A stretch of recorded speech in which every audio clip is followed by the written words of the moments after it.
Author's note. This is a special review of Who Framed Roger Rabbit with special thanks to Ghostoftime1, based on Who Censored Roger Rabbit by Gary Wolfe, directed by Robert Zemeckis, published by Touchstone Pictures and Amblin Entertainment, starring Bob Hoskins, Christopher Lloyd, Joanna Cassidy, and Charles Fleischer as Roger Rabbit. Also featuring voice actors like Kathleen Turner, Lou Hirsch, Wayne Allwine, Rusty Taylor, Tony Anselmo, Tony Pope, Bill Farmer, June Foray, April Winchell, Pat Buttram, Joe Lasky, Jim Cummings, Cherry Davis, Mae Questel, and Mel Blanc. Rated PG.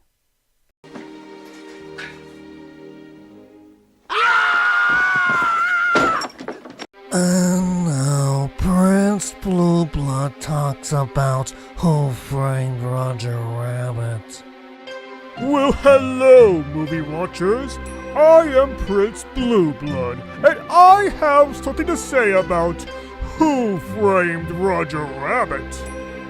What kind of a goofy movie is this? It looks like something that only snot-nosed brats would watch. This movie is as childish as the Teletubbies. And don't get me started on Eddie Valiant or Judge Doom. If anything, they can't hold a candle to the fact that I eat tamales like a ham bone. No, wait, I didn't say that. Someone changed my cue cards. No! Hide me, Eddie! Please! Ghost, do you remember the movie Who Framed Roger Rabbit?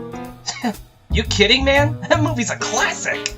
Yeah, I still remember watching that movie when I was a kid. Mainly it was for the cartoon characters like Roger, Jessica, and Baby Herman. And let's not forget the scores and scores of cameos from other cartoon characters of days past. I mean, you got Mickey Mouse and Bugs Bunny, Donald Duck and Daffy Duck, Droopy from Tom and Jerry, and even a little appearance from Betty Boop. That was a huge movie, but even a great movie like Who Framed Roger Rabbit has its own story that unfolds.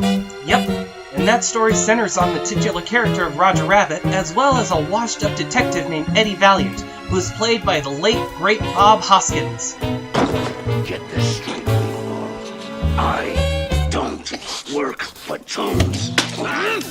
In the story, Roger Rabbit was framed for the murder of Marvin Acme after Eddie took some secret pictures of Acme playing patty cake with Jessica Rabbit. And as a result, Eddie must now clear the name of that cartoon rabbit.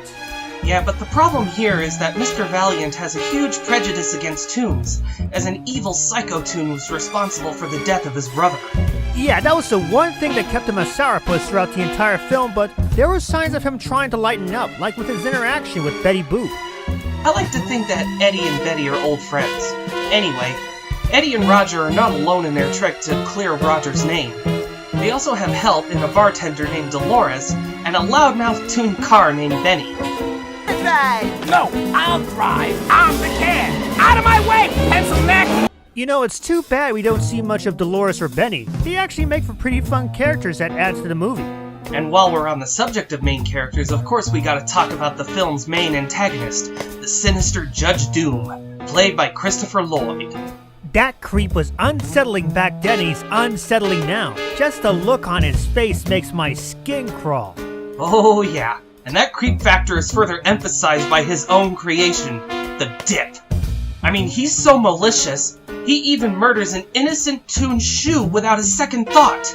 And he wanted to execute Roger Rabbit that way. Even that's inhumane. Have you forgotten what happened last time? If you don't stop this laughing, you're gonna end up dead, just like an idiot hyena cousins! And working alongside Judge Doom are the Toon Patrol, also known as the Weasels. Smarty, Greasy, Wheezy, Psycho, and Stupid. Yes, those are their actual names. Yeah, those 5 weasels turned out to be my favorites of the movie. Despite their status as Judge Doom's enforcers, they had a lot of fun personalities, not to mention uncontrolled laughter. Oh, they're a quirky bunch, alright. And it was that quirkiness that ultimately led to their final downfall. As for me, if I had to choose a favorite from the movie, I would have to say it's a tie between Roger Rabbit and Eddie Valiant. They have a very entertaining chemistry together, and you can actually tell that Eddie is warming up to Roger as the movie goes on. Eddie Valiant, you're under arrest!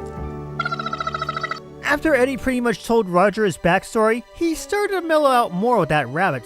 but I still enjoyed the earlier parts with Eddie's problems with Roger. I also really like Jessica Rabbit. Despite her sexually provocative appearance, she's actually a surprisingly complex character who's only acting out of sheer loyalty for her husband, Roger. She's basically the shining example of appearances can be deceiving. And it's funny, I enjoyed the movie back then mainly for the cartoon characters, but now I enjoy it much more for its deeper plot and surprising connections that tie everything together. You get what I'm talking about, right? I'm not bad. I'm just drawn that way. Absolutely. And because of its unique concept, Who Framed Roger Rabbit is a huge standout in the movie industry. While there are some live-action and animated movies that tried to capitalize on its success, nothing has ever come close, even a little. And in this day and age, I don't think anything possibly could. And I doubt anything will. Heck, I doubt even a sequel to Who Framed Roger Rabbit will do anything to top the original. This movie was way too perfect, even for its time and our time. As such, it will continue to entertain people for generations to come. I don't think its legacy will ever be destroyed. No argument there. You saved my life. How can I ever repay you? For starters, don't ever kiss me again. So that's what you do, Prince Blue Blood, huh? Well, not like this, but it's a lot worse with this hand, though. Well, he's no melting pot of friendship, that's for sure.